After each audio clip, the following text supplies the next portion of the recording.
नमस्कार, मैं हूं हबीब खान और आप देख रहे हैं लखनऊ लाइव 63 न्यूज।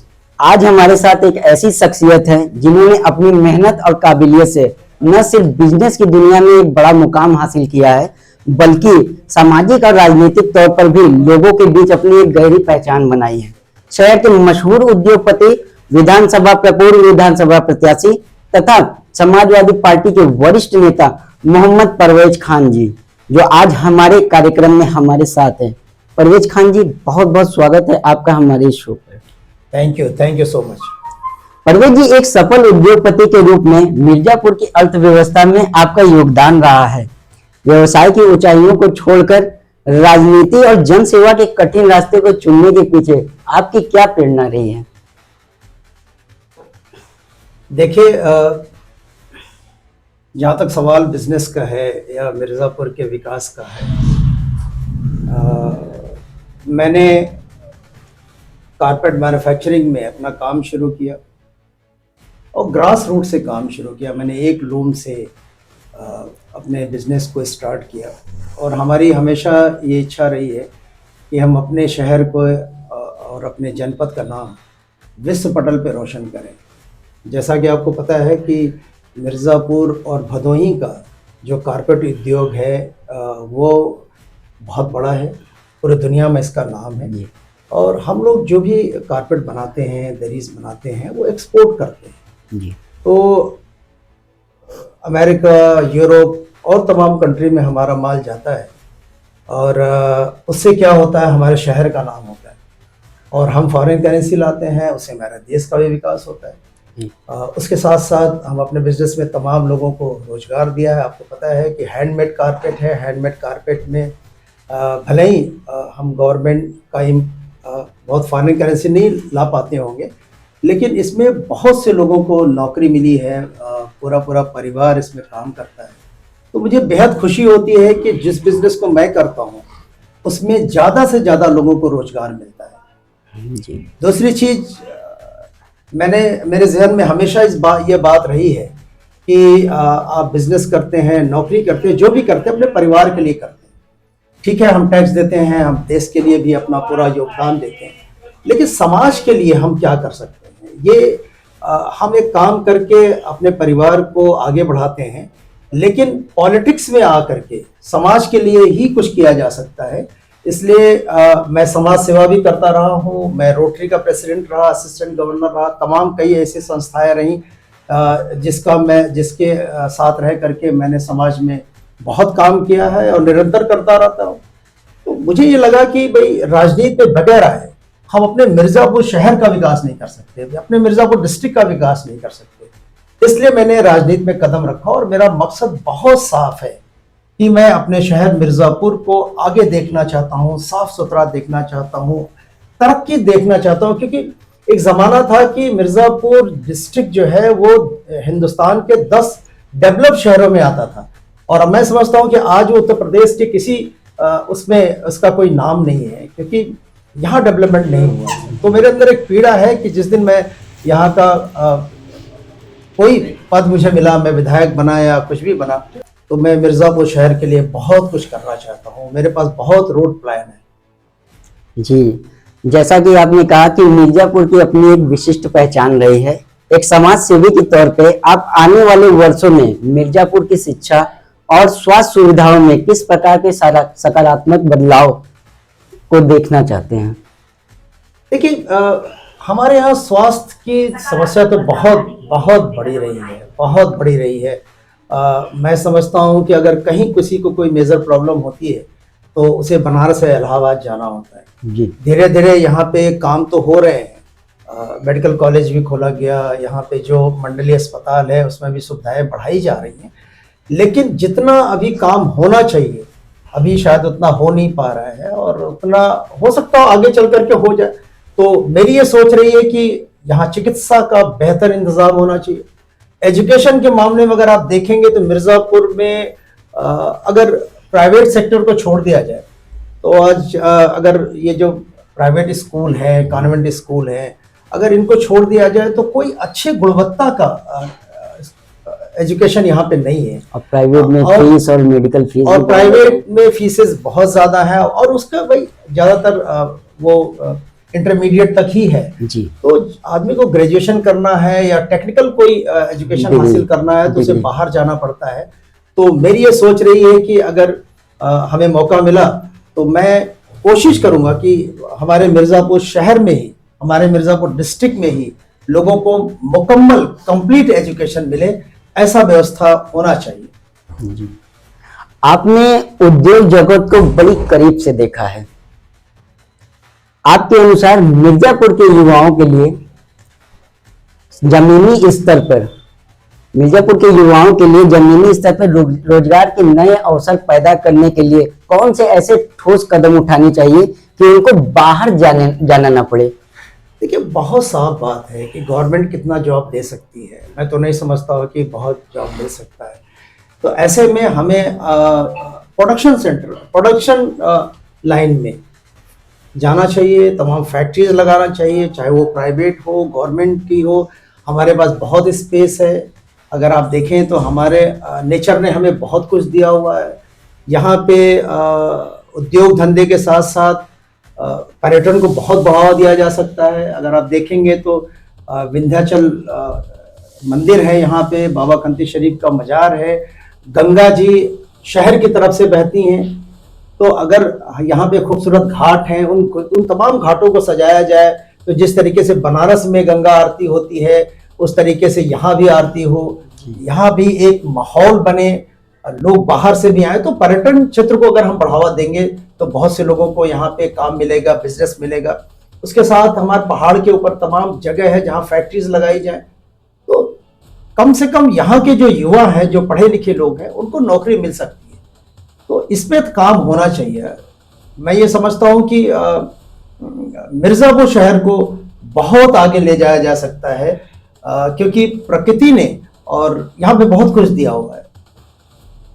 परवेज जी, राजनीतिक उतार चढ़ाव के बीच आप लगातार जन सेवा से जुड़े रहते हैं।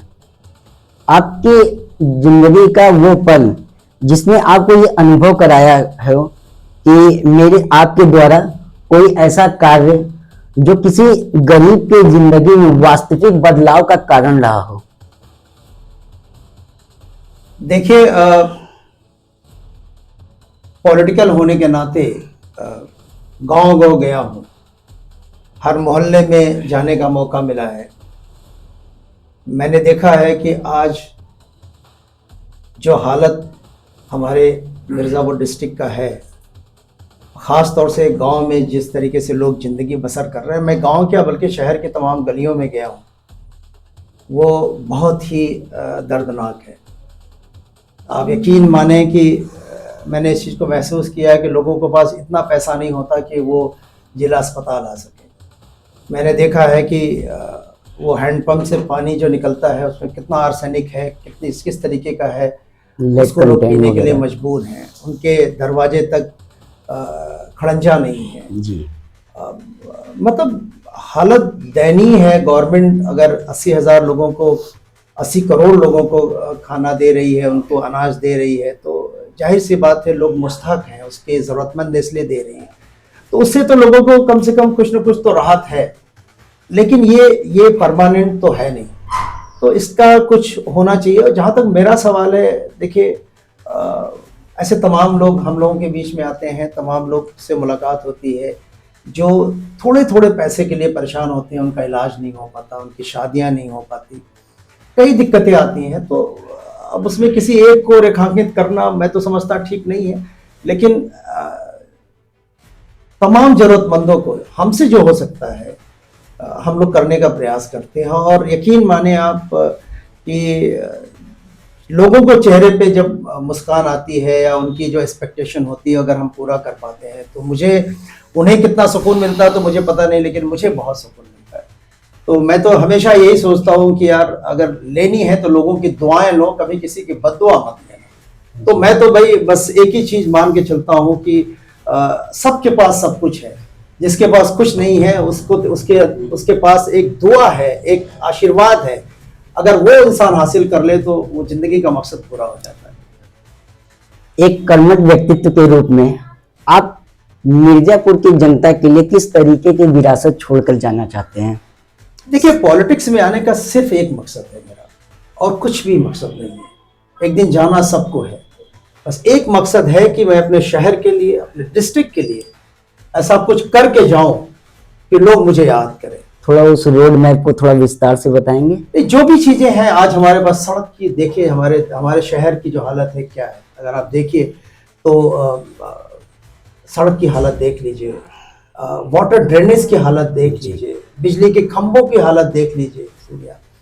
मतलब मैं ये समझता हूँ कि मैं दूसरे शहरों में जब जाता हूँ और वहां से आने के बाद मुझे लगता है कि यार बहुत पीड़ा होती है कि ये शहर जो और दूसरे इलाके में है, चाहे वो इलाहाबाद हो, बनारस हो, इवन मैं अहमदाबाद गया और तमाम छोटे शहरों में भी जाने का इत्तेफाक होता है, तो वहां आने के बाद जब यहाँ अपने शहर को देखता हूँ तो बहुत तकलीफ होती है, क्योंकि जबकि मेरा छोटा शहर है, अगर चाहे तो इसको लोग बिल्कुल, जो पॉलिटिशियन है उसको चमका के रखे, सब खूबसूरत बना के रखे। और खूबसूरत बनाना सिर्फ ऐसा नहीं है रोड को खूबसूरत बना देने से ही खूबसूरत हो जाएगा, ऐसा नहीं कि वाटर ड्रेनेज को ही बना देने से खूबसूरत हो जाएगा, बल्कि खूबसूरती तब आएगी जब समाज का हर इंसान एक दूसरे के साथ कदम मिला के चले, एक दूसरे के सुख दुख में शामिल हो, एक दूसरे के दुख दर्द को समझे, गंगा जमनी तहजीब को फॉलो करे, जैसा कि हमारा शहर रहा है। मैं तो समझता हूं कि मेरा शहर जितना शांत रहा है और जितना अच्छा रहा है, मैं तो मिसाल देता था कि अगर किसी को वाकई में सुकून चाहिए, भाईचारा देखनी है, तो मिर्जापुर शहर आ जाए। तो मैं वो चाहता हूं कि वो मेरा शहर बना रहे, क्योंकि ठीक है इंफ्रास्ट्रक्चर डेवलप होना चाहिए, लेकिन दिली रिश्ता और मजबूत होना चाहिए।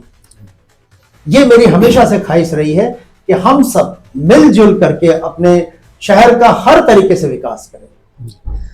केजीएन जिम को लेकर पिछले कुछ दिनों से काफी चर्चाएं और विवाद रही है, तो इस मामले में आपकी थोड़ी राय, एक राजनेता, एक समाज सेवी के रूप में क्या? देखिए, मैं उस पर क्या बोलूं, वो ये जो विवाद है आजकल, पता नहीं हमारे शहर को नज़र लग गई है कि अक्सर कुछ न कुछ विवाद आ ही जाता है, लेकिन मैं उस पर बहुत कुछ नहीं कहूँगा। हमारे ज़िले की जो पुलिस है वो बहुत एफिशिएंट है, वो हर चीज़ समझती है, हर चीज़ देखती है, तो वो अपना जांच कर रही है, वो अपना देख रही है। लेकिन इतना ज़रूर मैं कहूँगा कि सोशल मीडिया को या फिर जो भी हो, जितने भी जिनकी जिम्मेदारी है समाज में अमन चैन को कायम रखने की, वो ऐसा कोई काम ना करे जिससे जो है शहर का अमन चैन खराब हो। और जो गलत है उन्हें सज़ा तो मिलनी ही चाहिए, इसमें कोई शक नहीं है, लेकिन ऐसे लोगों का नाम या ऐसे लोगों को उसमें इन्वॉल्व, उनका नाम नहीं आना चाहिए जिससे कोई लेना देना नहीं, कोई मतलब नहीं है। ऐसे में क्या होता है कि जानते हैं आप कि समाज के अंदर 1% लोग गलत होते हैं और 99% जो है लोग सही होते हैं, अच्छे होते हैं। तो अगर 1% के खिलाफ कार्रवाई होती है तो अमन चैन कायम होता है, लेकिन अगर 99% के किसी एक लोगों के ऊपर कार्रवाई होती है तो वो दहशत का माहौल कायम होता है, क्योंकि उनकी संख्या 99% है। तो आदमी को ये लगता है कि यार जब मैं सही हूं और हमारे ऊपर इस तरीके की बात हो रही है, तो वो जितनी संख्या सही या नेक लोगों की है, अच्छे लोगों की है, उनके अंदर दहशत जाता है। तो ये चीज़ आप सबकी जिम्मेदारी है कि दहशत का माहौल नहीं बनना चाहिए, कानून को अपना काम करना चाहिए और कानून अपना काम कर रहा है। जी, आखिरी सवाल, नटवीर चौराहे से शास्त्री पुल तक जो मार्ग है उसकी हालत काफी खस्ता हाल है, और संयोग से आपका निवास स्थान भी वही है, तो हजारों लोग और आप खुद इस गंभीर अवस्था से जूझ रहे हैं, तो क्या एक उद्योगपति और जनसेवक होने के नाते इस मुख्य मार्ग की मरम्मत और इसके भविष्य के लेकर आपके पास कोई योजना है? देखिए, योजना मेरे पास क्या होगी, मैं कोई शासन में नहीं हूँ, सत्ता में नहीं हूँ, लेकिन हाँ इतना जरूर है, ये पीड़ा रहती है कि रोड अच्छा हो। पूरे शहर के रोड की हालत तो आप देख ही रहे हो, सिर्फ आप नटवीर को रेखांकित कर रहे हो, मैं तो कहूँगा कि पूरा शहर की हालत ठीक नहीं है। हाँ जरूर ये है कि क्योंकि हमारे यहाँ फॉरेन से बाहर आते हैं, तमाम विदेशी लोग आते हैं, हम लोगों का एक्सपोर्ट का काम है। तो इसके पहले जो डीएम साहिबा मित्तल साहिबा थी, तो मैंने उनसे बात की थी, तो उन्होंने पूरा पिच रोड हमारे यहाँ बनाया था। उनको इस बात की फिक्र थी कि कम से कम बाहर ये बात ना जाए कि मिर्ज़ापुर शहर की हालत खस्ता है। तो मैं तो यही कहूँगा कि जो भी जिम्मेदार लोग हैं, जो नेता हैं, जिनकी जिम्मेदारी है वो शहर को अच्छा करने की, वो अपनी जिम्मेदारी निभाएं। जहाँ तक सवाल है कि नटवीर चौराहे से एक्चुअली बहुत दिन से कोई नया पुल नहीं बना। हमारा पुल बहुत ज़माने से यहाँ पे है, और अगर इसको वन वे कर दिया जाए, अगर एक और पैरेलल पुल बना दिया जाए, वैसे मैंने सुना है कि एक पुल बन रहा है स्टेट गवर्नमेंट के सपोर्ट से, कोई बहुत बड़ा पुल, बहुत मेरे ख्याल से सर्वे वगैरह भी शुरू हो गया है। तो मुझे उम्मीद है कि जल्दी इस समस्या का निस्तारण हो जाएगा। बस मैं एक ही मैं बात कहना चाहूँगा कि भाई वो जल्द से जल्द पुल बन जाए तो अच्छा होगा, क्योंकि अब धीरे धीरे हमारे यहाँ ट्रैफिक बढ़ रही है। विंध्याचल मंदिर भी जो है उसमें ज़्यादा लोगों का आना जाना हो रहा है, बाहर से लोग आ जा रहे हैं। तो ऐसे में अच्छा रास्ता हो, अच्छा पुल हो, और पुल के ऊपर जो मैंने देखा है कि अक्सर रोशनी नहीं होती, कम से कम जो भी है उसको मेंटेन रखें, और उस पर लाइट वाइट हमेशा जलती रहनी चाहिए। जहाँ तक सवाल है कि ये आवागमन का, तो बड़ा हौच पौच हो जाता है जब ये होता है कि 10 बजे के बाद काफी हैवी ट्रैफिक भी देखने को मिलती है जी। तो उसमें ट्रकों का जिस तरीके से बहुत हैवी ट्रैफिक, जिस तरीके से वो लोग आगे बढ़ते हैं, तो बड़ा रिस्की होता है। तो मुझे उम्मीद है कि जल्द से जल्द इसका कोई ना कोई हल निकाल लिया जाएगा जी। तो ये थे मोहम्मद परवेज खान, जिनसे हमने आज उनके कारोबारी सफर और मौजूदा हालातों पर विस्तार से बात की। जब एक कामयाब बिजनेसमैन की सोच जमीन से जुड़ती है तो विकास के नए रास्ते खुलते हैं। बहुत बहुत शुक्रिया आपका कीमती वक्त हमें देने के लिए, धन्यवाद। कैमरामैन आकाश बिंद के साथ मैं हबीब खान, आप देख रहे हैं लखनऊ लाइव 63 न्यूज मिर्जापुर। धन्यवाद।